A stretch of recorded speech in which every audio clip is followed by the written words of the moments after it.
Silenciosas, imponentes, as tumbas dos faraós do Egito Antigo guardam segredos de milênios.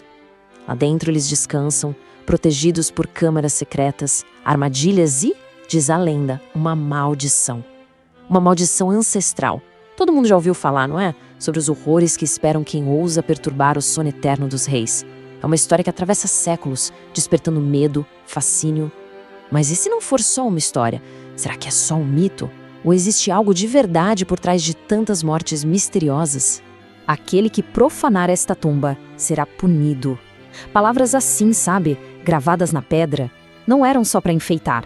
Elas carregavam o peso de uma crença, a crença numa força sobrenatural que protegia o descanso dos faraós. Era uma promessa de vingança, uma promessa que iria ecoar por séculos e séculos, alimentando a imaginação do mundo inteiro.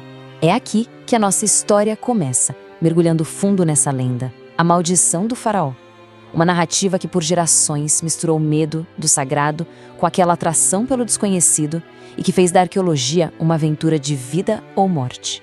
E olha, se essa lenda é um fogo, houve uma descoberta que jogou gasolina pura nele.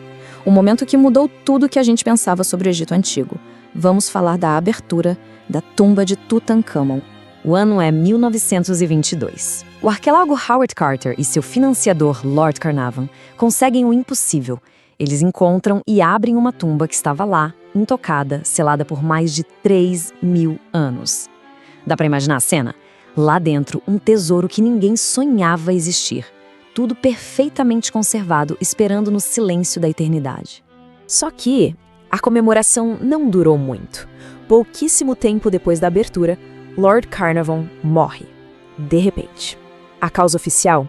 Uma simples picada de mosquito que infeccionou. Mas, para a imprensa da época, que adorava uma boa história, a causa era bem outra. A maldição do faraó tinha acabado de fazer a sua primeira vítima. E a morte de Carnarvon foi só o começo. O que se seguiu foi uma série de eventos, de mortes que pareciam confirmar os piores pesadelos. A lenda sombria da maldição estava sendo construída, tijolo por tijolo. A pergunta que não queria calar era: seria só uma coincidência macabra? Ou será que uma força antiga, despertada do seu sono de milênios, estava mesmo se vingando de quem ousou perturbar sua paz? E a lista de nomes só aumentava. Em 1923, morre um colega de Carnarvon que esteve no Egito. Depois, em 1928, o radiologista que fez o raio-x da múmia. Em 1929, o secretário de Carnarvon. Para as pessoas, não tinha dúvida. Cada morte era mais uma prova. A prova de que um poder antigo estava agindo. Só que, enquanto a lenda crescia, a ciência começou a se perguntar: peraí, chegava a hora de buscar outras respostas. A história sobrenatural estava prestes a encarar uma investigação bem mais pé no chão. Queria questionar se a tal maldição realmente existia. E talvez a maior prova contra a maldição fosse o próprio Howard Carter. O primeiro homem a entrar na tumba, a pessoa que violou o selo sagrado. Ele viveu por mais 17 anos e morreu de causas naturais, em 1939.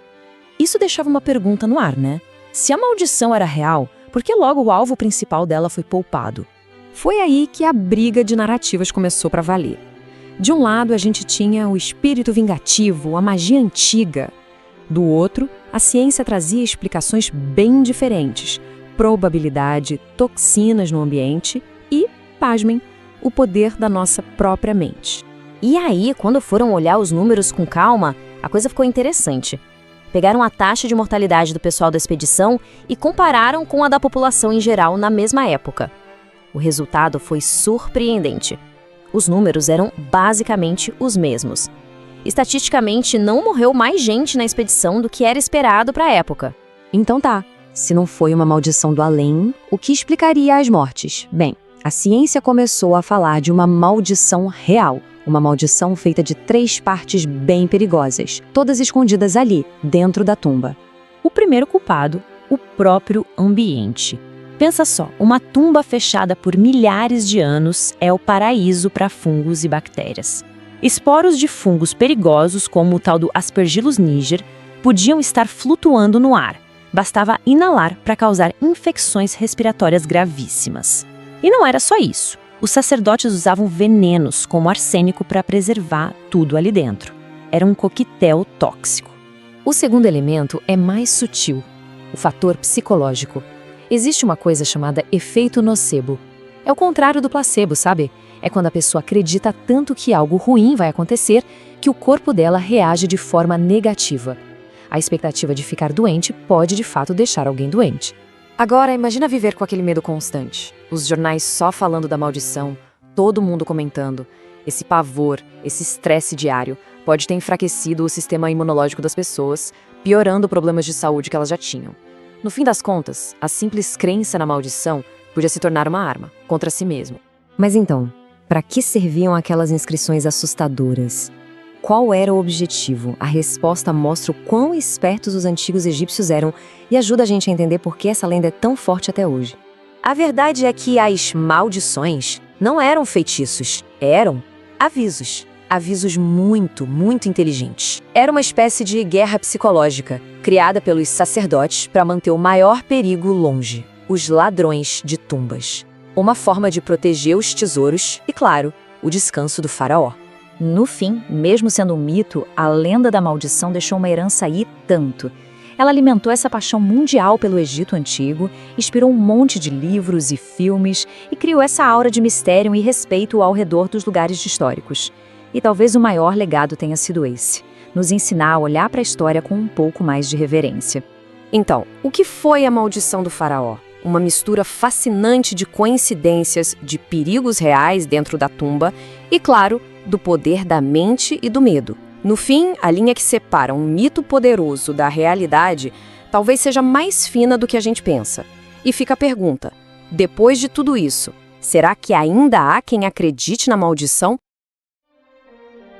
Nosso mundo é vasto, fascinante e cheio de segredos à espera de serem desvendados. Se você, como nós, ama descobrir e expandir seu olhar, não perca as próximas jornadas. Inscreva-se no canal agora mesmo, ative o sininho para não perder nenhuma nova descoberta e deixe nos comentários qual outro mistério você gostaria que desvendássemos juntos. A sua curiosidade é o nosso guia. Até a próxima grande aventura pelo saber.